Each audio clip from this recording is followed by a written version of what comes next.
The Naturman podcast is intended as general information for educational purposes only and should not be construed as medical advice or a diagnosis of any kind or as a substitute for medical treatment. The information provided in this podcast is not meant to replace the advice of or treatment by any physician. Do not rely upon any information to replace consultations or advice received by qualified health professionals regarding your own specific situation. If you suspect that you have a medical problem, you are urged to seek competent medical help. The Naturman podcast and its representatives and agents disclaim any liability for any negative or other medical or other outcomes that may occur as a result of acting on or not acting on any information contained in the podcast. The views and opinions expressed by the host and all guests are their own, and their appearance on this podcast and at the website of the Naturman podcast does not imply any endorsement of them or any entity they represent and does not necessarily reflect the views and opinions of the Naturman podcast.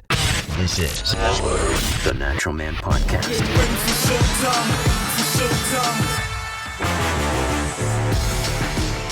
Have you ever pondered the question, what is the difference between health and disease? How do we measure our health? Is it just lab work, or is there more to the equation? How do we truly optimize our health? And once we reach optimal health, how do we stay there? Our guest has been asking these questions for many years. He's a PhD neuroscientist, biochemist, synthetic organic chemist, inventor, and clinical research expert. In 1999, he invented a patented diagnostic technology that made it possible to monitor human biochemistry comprehensively for the first time in history.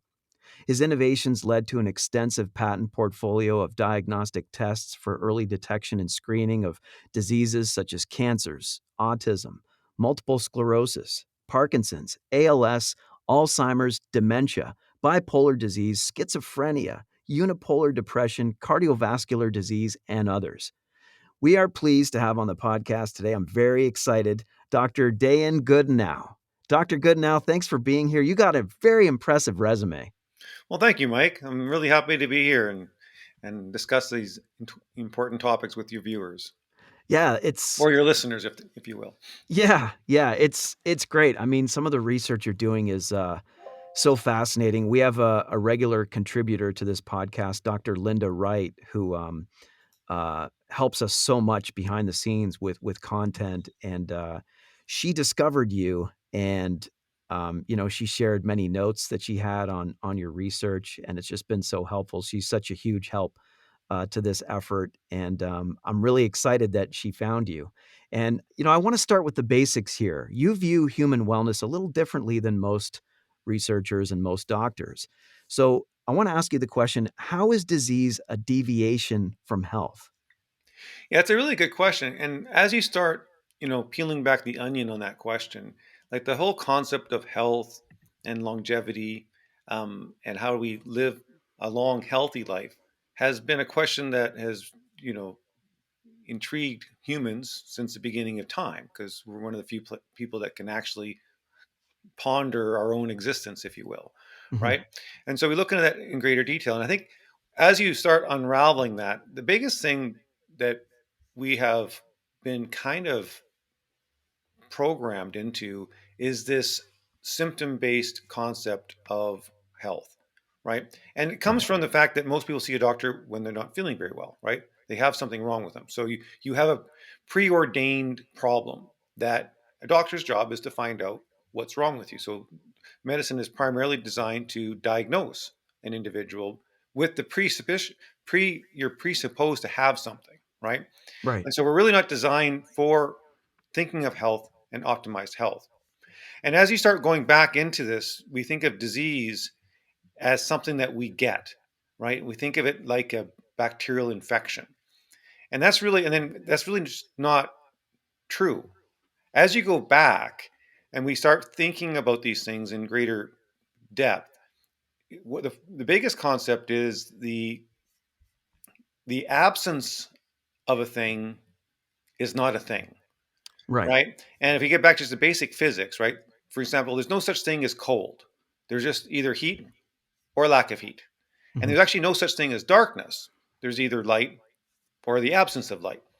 So the absence of health is disease. So you don't actually, and so this is where, even when we talk about longevity and immortality, what we've talked about, people think about, if I just stop all the bad stuff from happening, okay, I can live forever. But that's just not true. Okay, if you remove all the negatives, the best you can achieve is a zero, right? If you want more love in your life, you have to add more love in. Like you can't Right. just take hate away and expect the love to fill up the hole. Mhm. And the health is the same way. And so when we think about, as we start looking at this and how human lifespan has changed, right? We've done very little on the ability to extend the maximum lifespan of a human being. We have improved the average lifespan. So what's really done a really good job is we've done a very good job at reducing premature death, right? Infant Right. mortality has gone down, death from infections have gone down, death from accidents have gone down.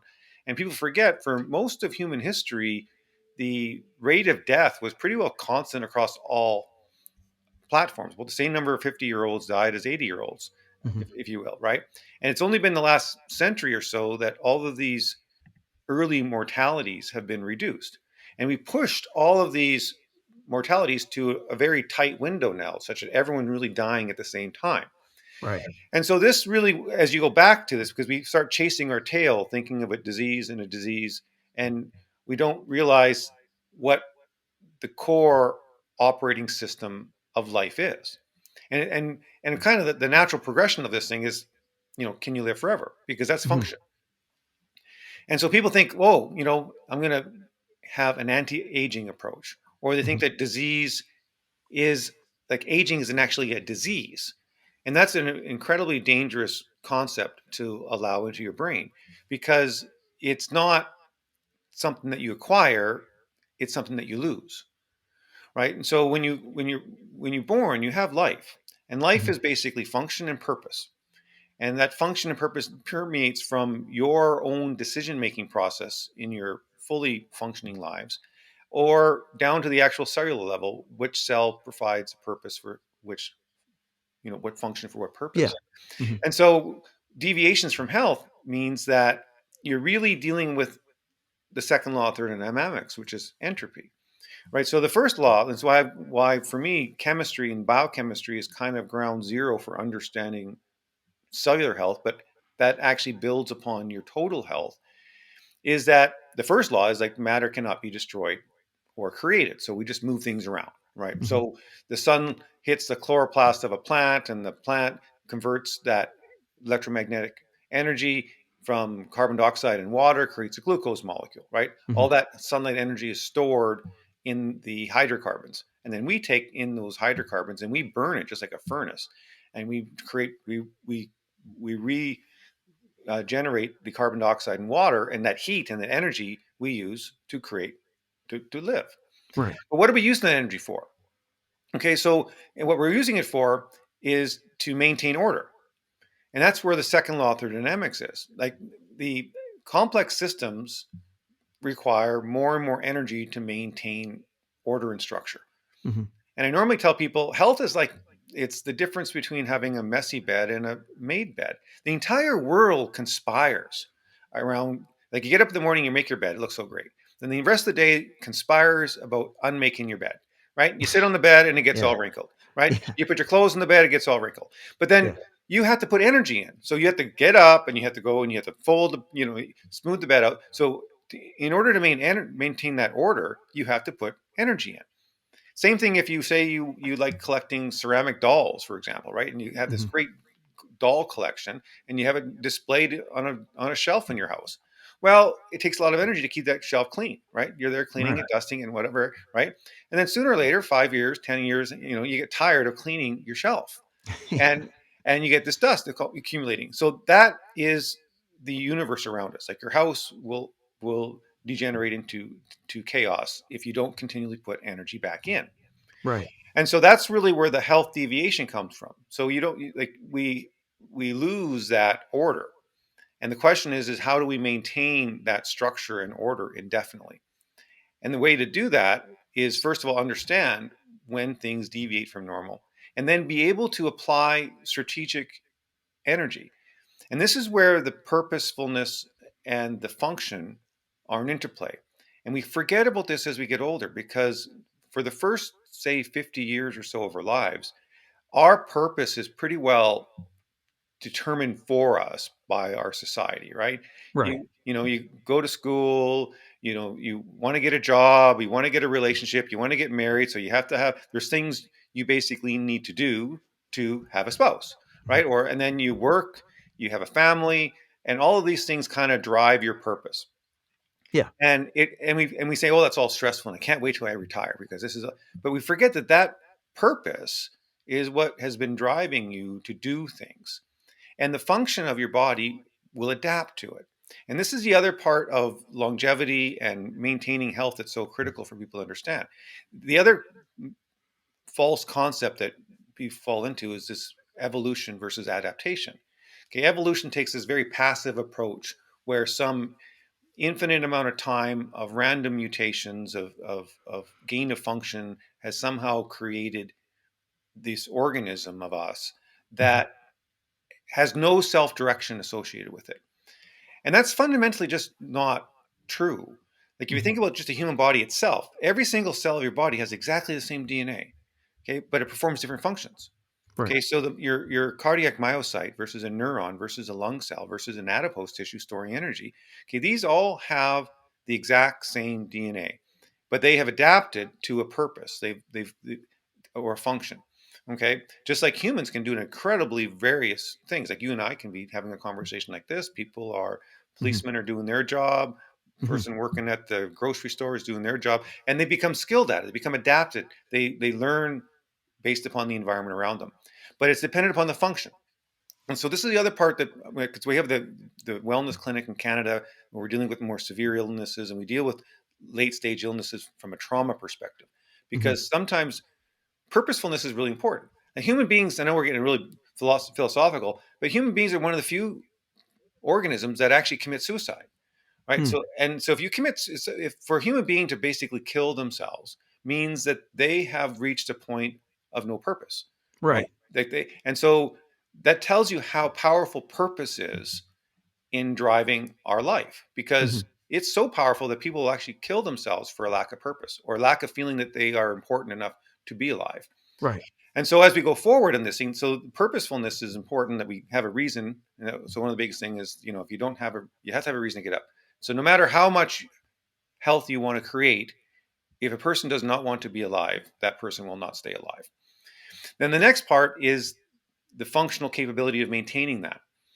And this is where it's like a race car driver and a pit crew, right? So they work hand in hand. If I want to design a better and better race car, the driver will drive and say, you know what, this brake pad doesn't work, well, whatever. And Mhm. your pit crew has to be able to build it for the driver. And you're the driver, your biochemistry and your health is your functional capability. And what happens as we get older, and this is the other part, people look at, genetics, they look at epigenetics, and they look at things that change with age. And they misconstrue some of these changes with age as causative versus adaptive. Like most of the genetic changes that we have are the body adapting to our level of function. Right. And so most people as they get older, they mentally don't lose their desire to do young things. They lose the functional ability to do the young things that are in their mind. So you'll Mhm. see so what happens then is as your body reduces its function, the purpose that you can perform in this life shrinks. And as that shrinks, your your function of the body shrinks as well. So same thing as the human body, like the brain, for example. The brain shrinks as we get older, and it shrinks due to inability to maintain its neuronal firing rate. So Right. back to this deviation from health process is that the pit crew, which is your biochemistry, which is building the membranes of your body, making sure that the heat and the mitochondria are working, making sure that the proteins are being made. That functional capability drives our extent of purpose. And so when we're talking about deviations from health, that's what we're looking at. So when the mitochondria, the powerful thing we know is that we know how the human body is supposed to work. It works very, Mhm. very well for many, many years. Okay, so we don't have to play God. Okay, so what's happened with the pharmaceutical industry over the years is not in a real negative way. Just things happen. Things people think they have a great idea. It really Mhm. happened with chlorpromazine, okay, thorazine in the 50s when they were using it potentially for tuberculosis and realized it really cured people with psychoses. And so, and people forget we used to have psychiatric hospitals virtually on every corner in this country. Like we, and so this drug was developed, and say we had, penicillins, in the decades before that. So this Yeah. mindset that we can block these bad things, right? And so we come in, we stop things, right? So we take a statin to block cholesterol. We take, you know, you know, so on and so forth. Yeah. But that is kind of us tinkering with the operating system Right. versus actually saying health means restoring function. Okay, so if you restore the function of those cells, you don't need to be blocking these features. So Right. the deviation from health is basically being able to understand that. And the scientific job is to understand, how do I supply the pit crew with the tires and the brake pads and the fuel to make this race car fully functioning? Because if it is, it should last, it should run forever. And that's Right. where the deviation from health comes from, and the technology. So where biochemistry becomes really the ground zero of all this, is because that is where basically the first law of thermodynamics and the second law of thermodynamics collide, right? One is being biochemical transformations, because we don't live on air and oxygen and water, right? We take hydrocarbons in, we convert them into proteins, we convert them into lipids. So we are a very active organism, and it takes a supply and demand chain. And over time, so aging is just a probabilistic feature of anything. Like if I take 500 brand new 66 Ford Mustangs off the line, okay, and don't really do any kind of maintenance, I can fairly accurately predict how many miles the brake pads will fail, how many Right. miles the engine will fail. Okay. And so that's just because if you don't do anything, this is exactly what's going to happen. But then Right. if you start intervening, once you start intervening by proper maintenance, understanding, diagnosing car problems, right, and then having Yeah. very specific actions. So when you restore a car, you restore your house, right? You don't just block bad things. You add back in the function that is required for maintenance. So that's a high. Right. So when you're dealing with optimal health long term, this is where the problem has been. So we've been trying to stop death, right? We've been trying to Yeah. stop disease. We try to block all these negative things from happening to us, and we forget the other side of the coin is that you have to put life in. And this is where when we talk about optimizing health and restoring biochemistry, is really just feeding the body, providing it with the materials and the direction, right? So, for example, it's about adaptability. So when you work out, for example, you have to trick the body. Like the whole concept of adaptation, like you need to create an environment for your body and your mind to adapt to a higher level of function. So if you exercise, right, what you're doing, you're tricking the body. Okay, Right. you're basically saying the body doesn't know the difference, right? It's saying, and you're saying, you're lifting 100-pound weights or whatever it is, and now the body thinks, oh my goodness, this guy lives in an environment that requires 100-pound weights being lifted all day long, and so I better adapt to this environmental demand. And so it builds the muscles and it adapts to that environmental demand you put on it. So when we're sitting here having a conversation on my butt here all day long, I'm clearly not, my life generally does not require that level of physical strength, right? I don't, Right. there's absolutely nothing in my life that requires that level of physical strength in my daily activity. So I Right. am totally tricking my body into thinking that it lives in a place that I have to lift weights all day long. And so Right. it adapts to it, right? And And so that's a good thing, right? and that's exactly right. So Yeah. that's creating a reserve capacity. Okay, it's creating, and so the same thing happens with your mitochondrial strength. So being able to maintain oxygen levels, so these are why these exercises and everything are very, very powerful. But that also goes down to the micro, the just the biochemical level of your cells. And so as time goes on, we can chase our tail and say, okay, why do plasma melanogens go down when we get older? Our hormone levels will change. Oxidative stress obviously gets elevated. We have oxidative stress markers that go up. Type 2 diabetes increases with age, cardiovascular disease, all these age-related diseases, cancer, the incidence of cancers all increase with age. Hmm. And we say, well, look at that. Like, that's so powerful. Like this age is causing all this. Yeah. But no, it's what it is it's not the same thing for every person. And even if you take a 110-year-old person who dies, okay, the light switch doesn't get turned off, okay, and their brain and their eyes and their heart and their lungs and their toes, the whole body doesn't instantly die on the same day, right? And so clearly, even a 110-year-old person who's dying, 80% of their body is still functioning, Right. but one critical system isn't.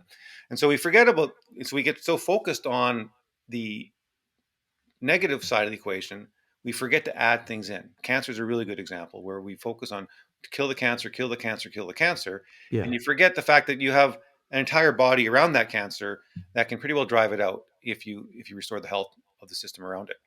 So back to this whole concept of deviation from health versus disease. The disease is a symptomatic outcome. It is the difference between a bald tire and a flat tire. Okay, disease is that flat tire.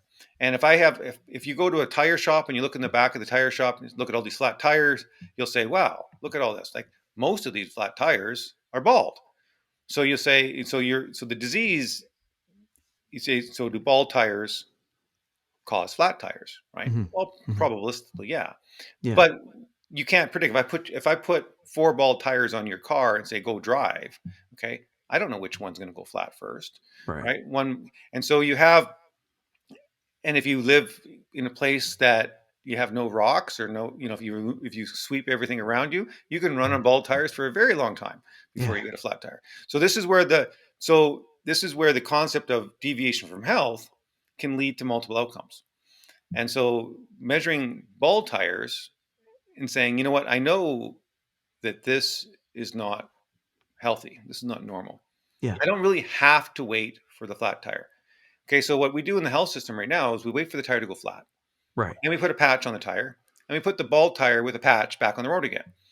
And that's why people with cancer who've been technically cured of cancer, their recurrence rate is still much, much higher than the regular population because there was a reason why they got cancer in the first place. Right. And we can actually measure, we can describe that biochemistry. So when we're looking at optimized health, it's really quite simple conceptually. The tricky part is learning how to supply the right nutrients into the right parts of the body. Right. Okay, and being able to measure that. So that's kind of where it all comes down to. So that's kind of where, so measuring deviations from health are highly predictive. And what's good about measuring health versus measuring disease is that you focus on the positive, Hmm. and you don't really have to worry about all the downstream effects. Like a type 2 diabetic, okay, there's 10 different complications that arise from that, all of which are avoided if you deal with the upstream circumstance. And Right. so that's kind of what I've been working with. And I've been showing people like even brain restoration and restoring brain structure and volume with time. So that's the concept of health versus disease. And if you want to live a healthy, long life, it's those pieces of the puzzle. And quite often we deal with the biochemical side and we Hmm. forget about the purpose side. People need purpose in their life. And we get programmed, oh, just go retire, do nothing Yeah. with the rest of your life. Like change your purpose, fine, but don't Hmm. not you have to have a reason to get up in the morning. Yeah. That's like fuel for us, just having purpose and waking up to do something. And Well, exactly. And if we look at the yeah. if we look at the centenarians, the superagers, okay, Hmm. superagers have very interesting characteristics. They have a higher positive social environment. Okay, Yeah. they view personal relationships in a much more positive way. They have their cardiovascular, their blood cholesterol levels are higher, their brain atrophy is lower. So Hmm. all these things are contributing to them. And the social interaction that is important for humans because we're very social organisms, Hmm. it's very complex. Yeah. Okay, social interaction, like just having a conversation and all the things that go around getting up and going out for coffee and getting dressed and having a decent meal, all those things contribute to improving someone's health because just the process of going out for dinner with your friends, okay, if you're 80 years old, has a whole milieu of things that go around with it, right? It's like, what am I Yeah. going to wear? I'm going to get dressed. I'm going to do Yeah. this. And that's executive functioning, right? You're making Yeah. decisions. You're making, and that we forget how rich just our social environments are and how Yeah. important those things are to maintain. And we can see it if we take a look at children with autism. That's what blocks the autistic process, is because their lack of myelination, the disturbed myelination of development in autism caused by neurological inflammation, Hmm. that prevents them from interpreting the signals from their parents or their peers. Okay, so they use their playmates like action figures, right? Yeah. Because when they play with the playmate or if they interact with their parents, they can't interpret the signals coming back from them. And if you They can't cannot? Is that what you're saying? They cannot? cannot. No, Okay. they don't have the spatial resolution. So when you learn socially, right? If I say this word, do I get a smile? Do I get a frown? Okay. If I do this, do I get a hug? Do I get a slap on the Yeah. butt? Okay. Yeah.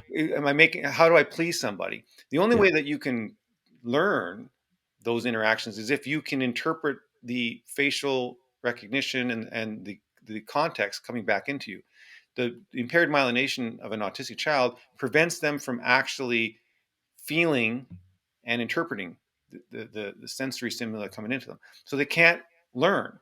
because they can't titrate their activities. And so they end up, shutting off. They end up creating they become autistic. They become inside themselves because they can't actually interact with the environment. And so when you start restoring the myelination in children with autism, all of a sudden they can actually interact Hmm. and they want a hug from their mom and their dad, Hmm. right? And they realize that feels good, and it's a shockingly positive experience when you restart the myelination process in children with autism or even adults with autism.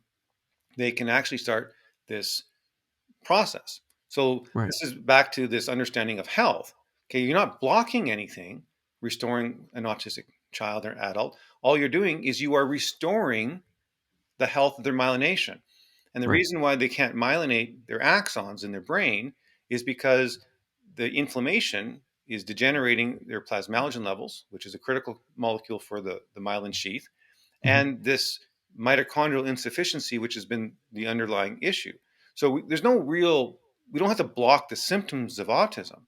Hmm. Okay, what we have to do is restore the mitochondrial function, restore the myelination function, and all of a sudden, the human body takes care of the rest. Okay, Right. the body will heal itself if you provide it with the materials that it requires.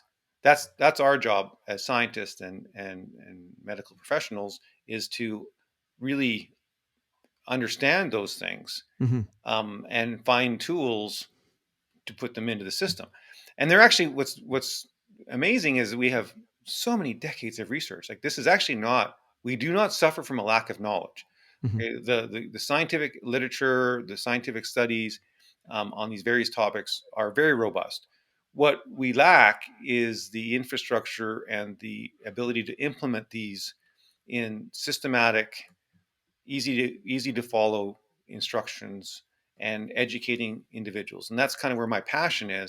is obviously we do the discovery work, we invent, we develop things that aren't available, but the biggest thing is educating people that how to do these simple things. And a lot of them are cheap as dirt, like your N-acetylcysteine to maintain your glutathione levels, the carnitines and the CoQ10s. Like, there's creatine, Hmm. simple creatine and phosphorylcholine to lower your homocysteine levels and maintain neuromuscular and strength. These are very, very simple, straightforward molecules that are available. They're part of our diet, but as we get older and as we our systems, we just need to make sure that we're providing extra nutrition.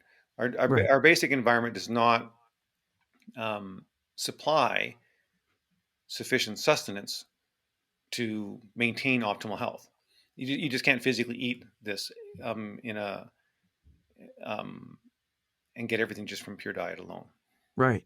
And you hit on something so important to stress, and that is that the medical system is designed to, like you said, block processes through pharmaceutical means, or even surgeries, it still doesn't look at the underlying cause. Not to undermine those things. We need pharmaceuticals, we need surgeries. They are life-saving in many aspects. But the problem, if we weigh too much on the pharmaceutical side, is that we're blocking metabolic processes, whereas research that you're doing and the products that you're designing and engineering and pioneering really help support those metabolic processes. Is that right? Yeah, and they go hand in hand, right? It's like the good fences make good neighbors. Like Mhm, the medical community is actually very, very good at mhm, acute care medicine. Like if you have a heart attack, if you have a broken bone, like if you have an infection, like our system is actually very, very good at dealing with acute care situations, and it's gotten better and better at doing that. It's not designed for chronic care issues. It's just not. right, There and you're so part of it.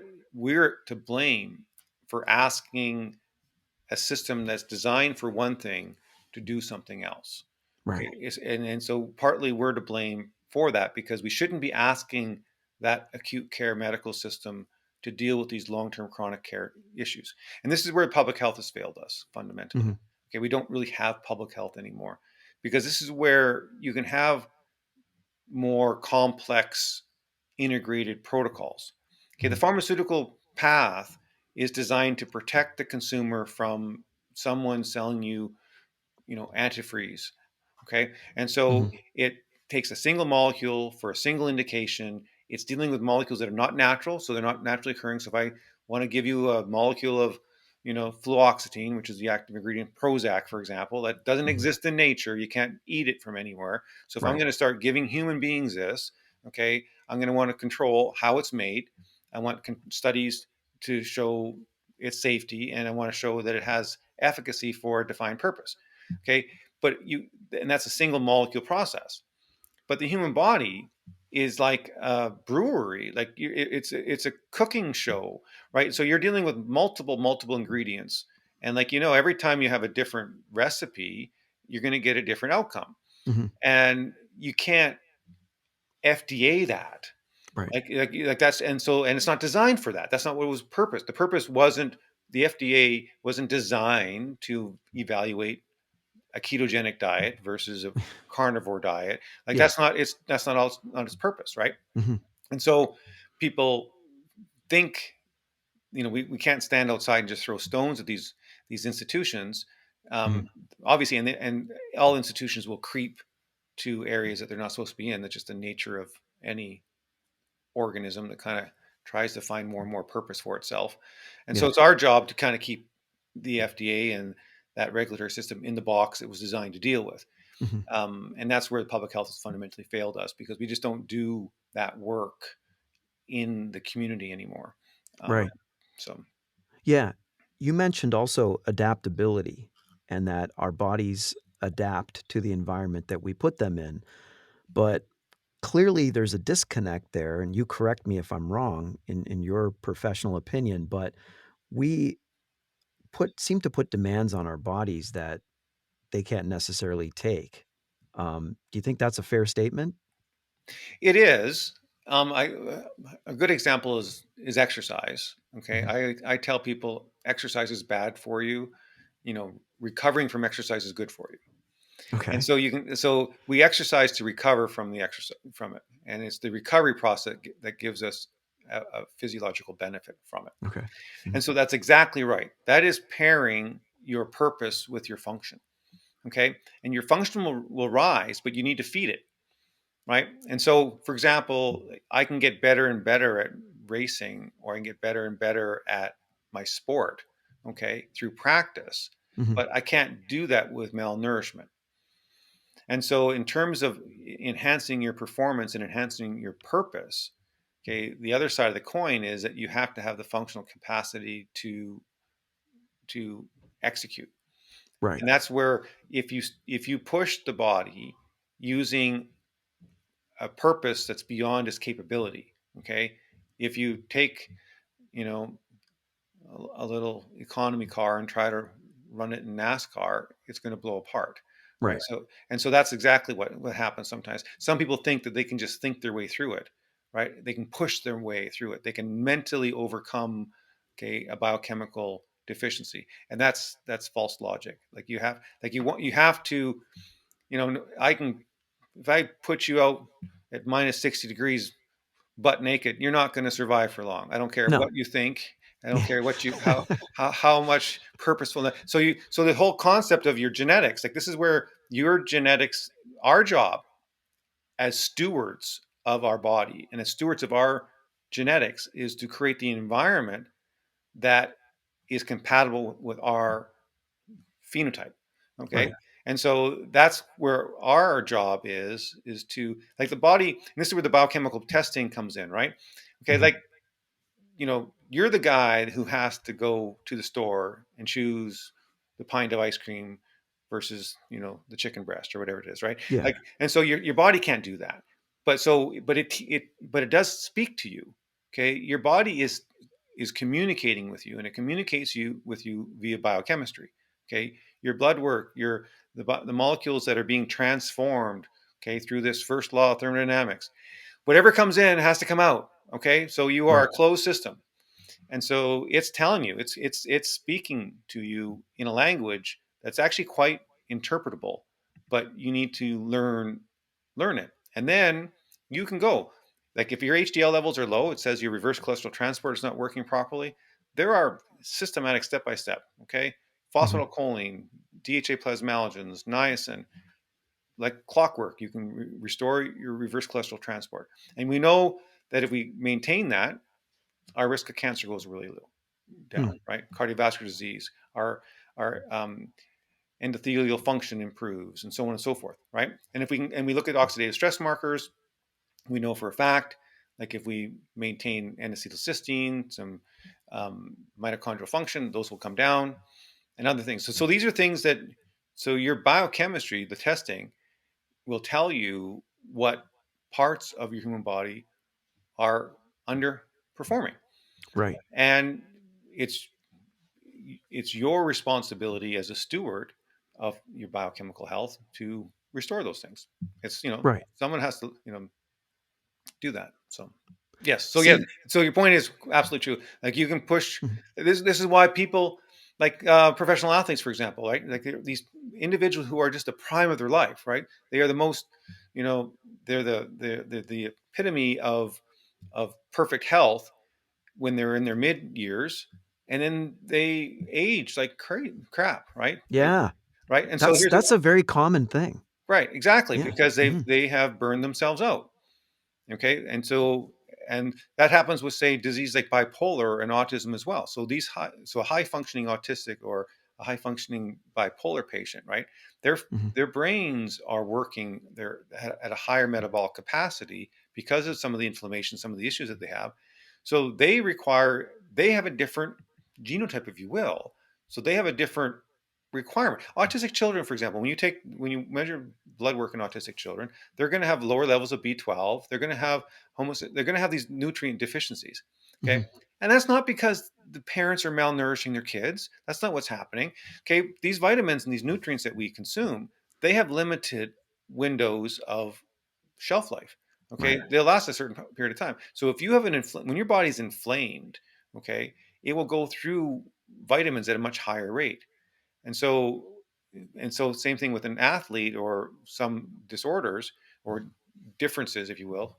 Mhm. Um, Over time, they will burn out, but they don't have to.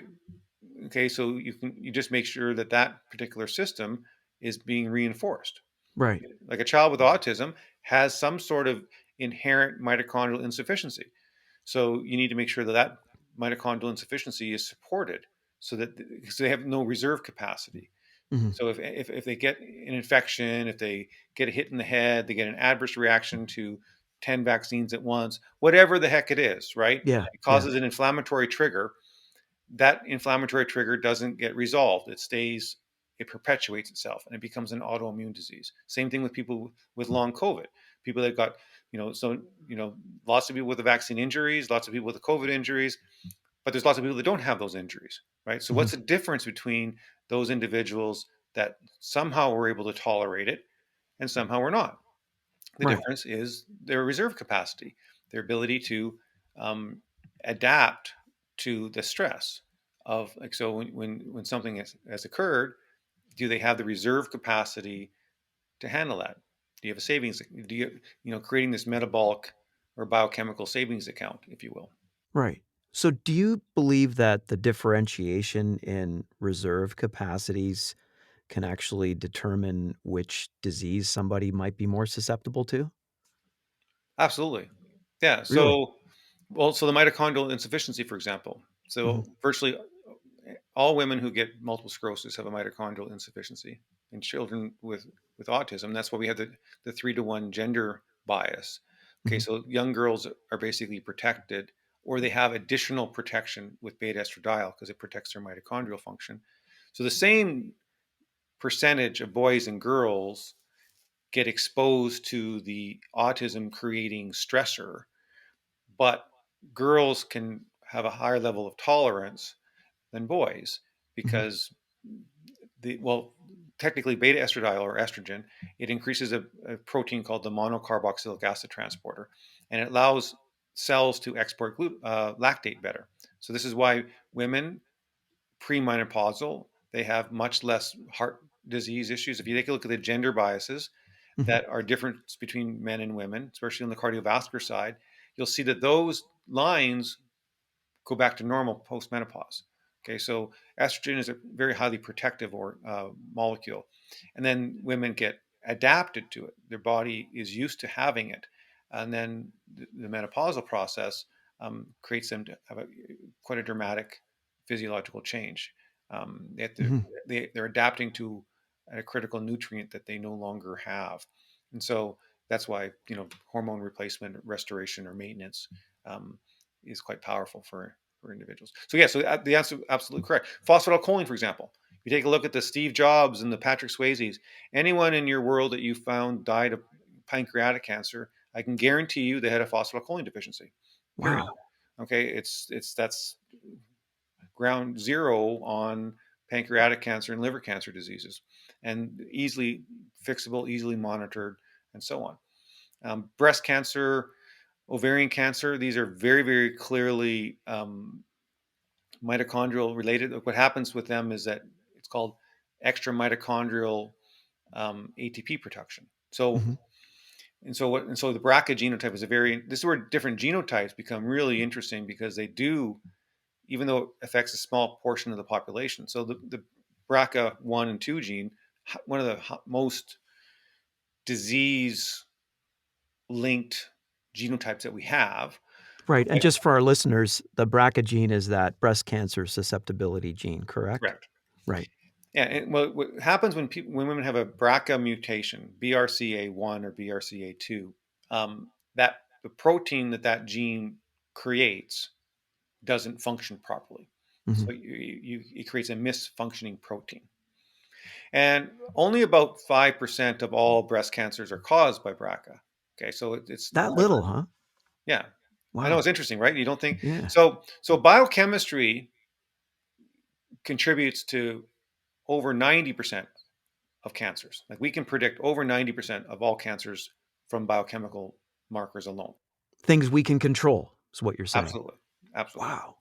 And so colon cancer, breast cancer, ovarian, the whole nine yards. And I've written extensively, um, presented extensively on that. Tens of That's thousands, good news. tens of That's thousands. good Oh, news it's for very good news. Yeah, humanity. absolutely. Yeah. And so what happens then in cancer, the biochemistry phenotype of cancer is very clear.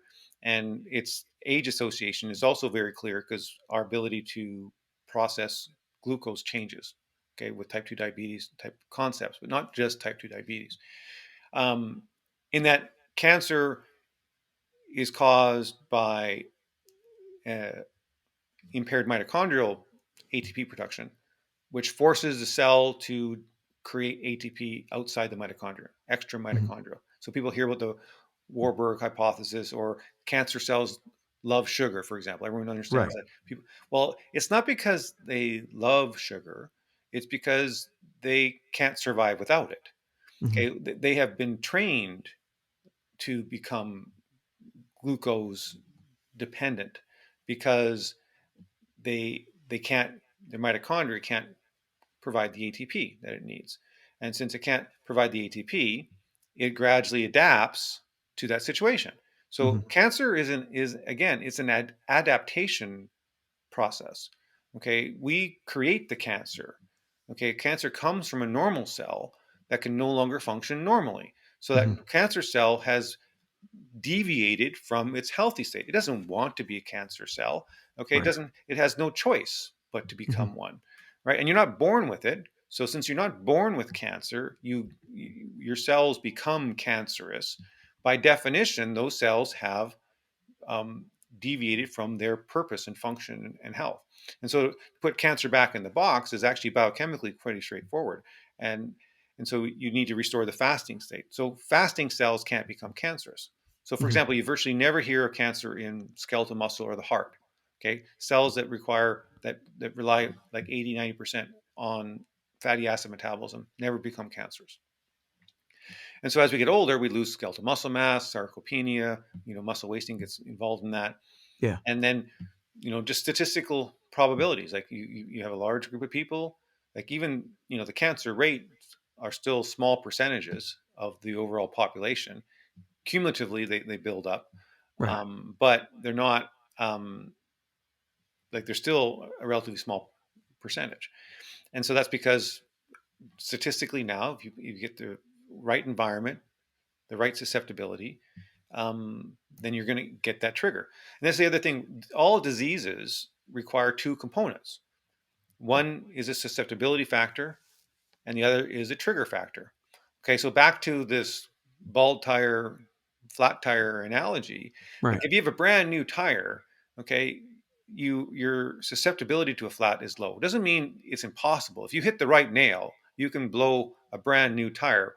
Okay, but probabilistically, it's going to be a bald tire that's more likely to become flat. Hmm. So a bald tire, the trigger, the size of nail required to cause a flat is much smaller. And that's all diseases are like that. And so for autism, for example, you're dealing with a bunch of children that are running on bald tires. And so Right. just a small trigger can cause it. Whereas children that have a higher level of resilience, they get the exact same trigger, they deal with it, it goes away, and they never get autism. And so that's why all disease, and so building this reserve capacity is so critical. And that's what's so powerful about human biochemistry is that we have all of these studies. We've every time I do a study on Parkinson's or ALS, okay, there's always going to be a control arm, right? There's always a healthy, normal control arm that we use Hmm. as a comparator. So we know Hmm. what health is, okay, and we get so like the medical community has been so focused on diagnosing disease, which is fine. You want that. That's not a negative thing. But they've forgotten that it also, the other side of the coin is just diagnosing deviation from health. Right. Okay. So we know what healthy systems are supposed to be. And so when it deviates from that, and then we can link those deviations to multiple outcomes. So you mentioned deviation from health, and we've been exploring that a lot in this conversation. What are some basic takeaways people can take from what we're discussing here? I know there's not a one size fits all necessarily. We're different genetically, we have different predispositions, we have different environments. But what are some building blocks that you would recommend to somebody out there who just wants to maintain that wellness and prevent disease? That's a great question. And it's actually not that complicated. So that's what, so at Protom Science and then at the Dr. Goodenowe research group that we have, I have a blood test called Protom Scan. And it's kind of my list of greatest hits from the tens of thousands of blood samples that we've analyzed. Mhm. And so when you talk about what are those core components, what are the key things? So one is your membrane structure of the body. Okay, what gives you physical three-dimensional structure is membranes. You have 30 trillion cells, and you have about 30 trillion more in your gut. Each one of those three-dimensional constructs, if you will, are covered with a biological membrane. And that biological membrane is not made of plaster and wood, it's made of actual biological material, and the material is called phospholipids. And these phospholipids create a phospholipid bilayer. Mhm. And it's critical that you have the well nutrition of those molecules. The big one is phosphatidylcholine, critical thing. We don't measure it properly. So when choline levels get low, reverse cholesterol transport is disrupted, membrane structure is disrupted, lots of things that are associated with that. Plasmalogen levels, which is a type of phospholipid, it's like a modifier of your membranes. Hmm. It's a critical molecule that your body has to make. 20 to 30% of your brain, 50% of your membrane of your heart, high concentrations in your lung, your kidneys. They're everywhere. But your body makes them, and very significant amounts of it. And what's happened with COVID, what's happened with these autoimmunes, is that this chronic inflammation has really depleted people of these plasmalogens. And we're seeing so much more of that. So you want to make sure you've maintained your plasmalogen levels in your body. Then your fatty acid distributions, people know a little bit about that. There's certain molecules that your gut microbiome make called Hmm. gastrointestinal tract acids that are highly linked to inflammation, but also to colon cancer and pancreatic cancer. Those are easily screened. Breast cancer, ovarian cancer, the risk for those is this fatty acid elongation, which is basically mitochondrial. So your mitochondria is like an engine. It Right. takes in hydrocarbons and it takes in oxygen and it burns it just like the carburetor in your car or your fuel injection, and you get carbon dioxide and water coming out. Hmm. And the fuel, the actual, you know, fuel of the mitochondria is a little molecule called acetyl-CoA, little 2-carbon molecule. That's what runs the entire body. Hmm. And that's what we use to generate the CO2 and water from. But Can we take that acetyl CoA?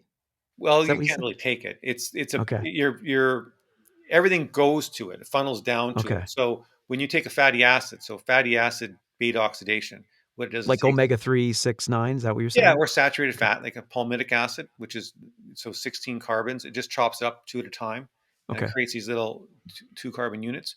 So Glucose. saturated fat is good, you're saying? Oh yeah, saturated fat is the cleanest energy of the body. So best way, so that's the most clean burning fuel. Like your body runs on saturated fat. Okay, Wow. when you eat a meal, this is what your body makes. Okay, when your body says, "Hey, what am I going to store to eat later?" It makes palmitic acid, stearic acid, and oleic acid. Those are the three molecules that the human body makes and stores in your fat cells for later. That's Hmm. what it likes. That's human body food. Period. All the polyunsaturates, like the omega 6s and omega 3s, those are just modifiers. Those are, we don't use those as an energy source. We don't, that's not fuel for the human body. That is just, we need it for membrane structure and fluidity. It's like your omega 3s are critically important, but you're not Mhm. using it for energy. So, cleanest burning energy that creates the least amount of oxidative stress is saturated fat. And same thing with glucose. Glucose, which is a 6-carbon um, alcohol, it gets broken into pyruvate, essentially, from glycolysis. Then pyruvate gets converted to acetyl-CoA. Okay, Okay. so both glucose and fat, they get converted, they get digested to acetyl-CoA, and then the mitochondria burn that.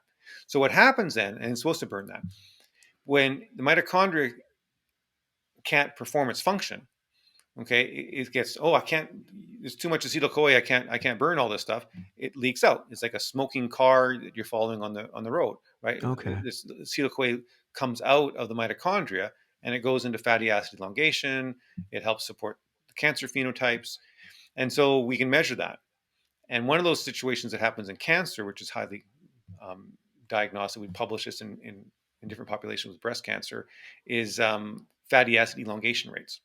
So it's like you have a messy house, Mhm. friends are coming over, and you throw all this extra stuff in your attic. That's what's going on in the cell. Like again, first law of thermodynamics. Like once it's created, you got to deal with it, right? So it's Right. whatever comes in's got to come out.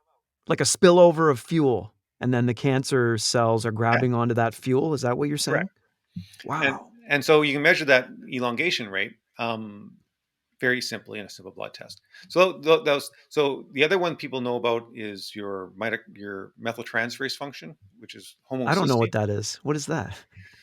So when people measure the molecule homocysteine, for example, high levels of Okay. homocysteine are linked to Alzheimer's disease and Right. cardiovascular outcomes. It's methyl. So methyltransferase is a biochemical system that your body uses to add methyl groups. So Okay. SAMe, Yep. S-adenosylmethionine, people hear about that. That's a Mhm. methyltransferase molecule. Okay. And your body uses it to make neurotransmitters. But the big issue is it makes phosphatidylcholine and creatine for your muscles and for your brain. It's a critical molecule, and that's made by the methyltransferase system. It's one of the weak links in human biochemistry. So reduced methyltransferase causes all of the neurofibrillary tangles in Alzheimer's, for example, and so that controls a bunch of systems in the body. It's a biochemical weak link in human physiology that will decline. So people will take um, methyltransferase support, like when you take B12, methylfolate. Maybe people take a trimethylglycine or a betaine, for example. Those are all homocysteine recycling molecules. Okay. The big value, though, is taking creatine as a supplement and phosphatidylcholine as a supplement. Those reduce the methyltransferase load. So there's certain nutrients. Okay, when over the last couple hundred years or so, when people were, scurvy for vitamin C deficiencies and pellagra and so on, when you have an overt deficiency of a nutrient that your body can't make, we have these nutrient deficiency diseases. Right. And there's certain molecules that we call non-essential. And we call them non-essential because technically the body can make it. So you won't die if you don't get them in your diet. Like if I give you a phosphatidylcholine deficient diet, okay, you're not going to die, okay, because your body can actually make it. But it's actually stressful for the body to make it. So some of these essential nutrients that are considered, oh, you know what, my body can make them, so why should I care to eat them? Well, that's kind of a dumb idea. Like, so you want to actually provide high demand molecules exogenously in your food supply. So if you take phosphatidylcholine and creatine supplements, your homocysteine levels will be low because what you've done is you've reduced that load and that demand on your body. So the methyltransferase system is a critical system. Mitochondrial system, very easy to measure. The big molecules for that is your simple B vitamins. We forget. Like, these vitamins have been around for 100 years for a reason, right? Right. Your thiamine and your riboflavin and good old fashioned niacin. These are things that your body uses. Okay, so the basic B vitamins, and then these other nutrients. So when a child is getting breast milk from the mother, so breast milk is about 80% whey protein, 20% casein, and then it has plasmalogens in breast milk, which is very interesting.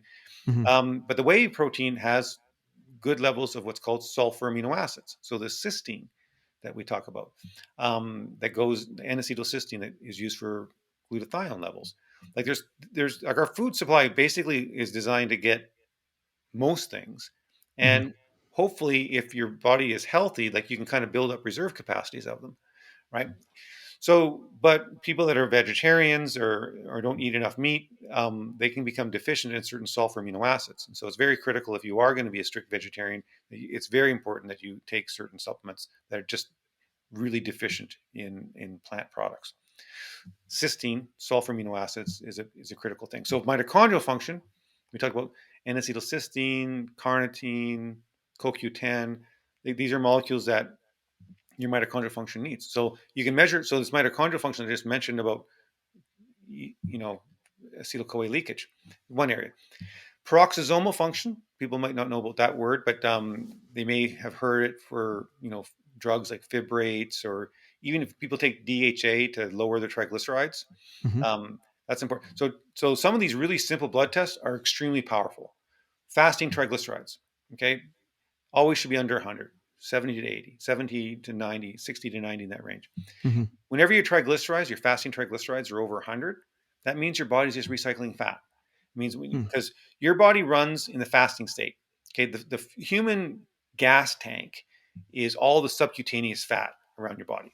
Okay, Right. the only reason we eat at all, the only purpose of eating, okay, is to store fat.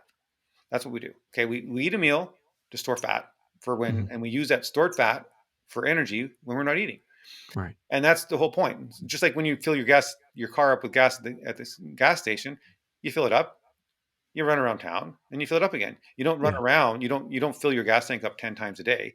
The human body is not designed that way either. Like, it should have, relatively small numbers of meals, and most of the period of time should be in the fasting state.